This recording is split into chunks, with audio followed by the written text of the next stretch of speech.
When I was born, I had a really bad outie for a long time.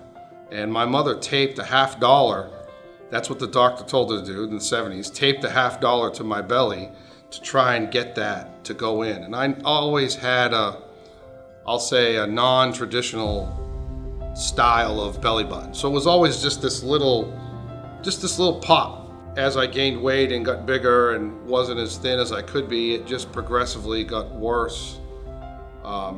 Now it just grew until finally it got to the point where it looked like I had a fanny pack underneath my belt, underneath my shirt.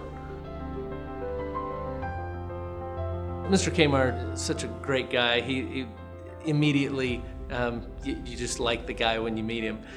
So he came to my office and said, "Hey, I got this problem." And he lifted up his shirt and I said, "Yes, you do." So he had quite a hernia.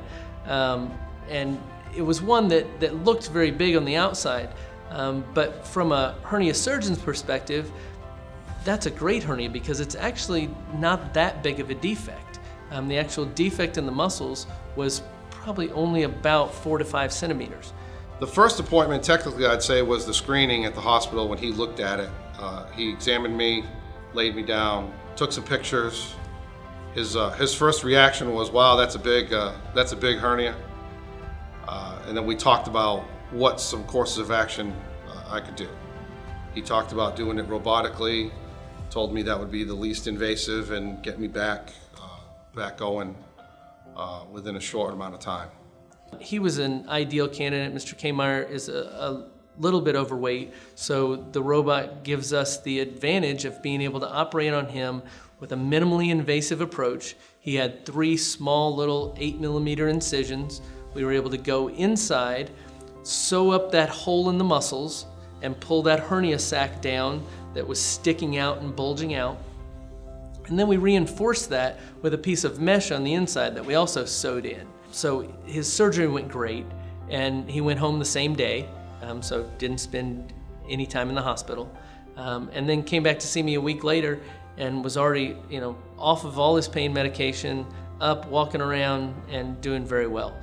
It went a lot faster than I expected. I'll say that. It was here, and then the surgery came, and everything was done, and I was home. There wasn't a lot of back and forth where we had to come back and go. So I would definitely recommend. The robot was interesting to see. You get to go and look at it and see what it does, and really, as far as being, I'll say, less invasive, I only have 3 small scars, if you will, right here on the side where everything was done. So.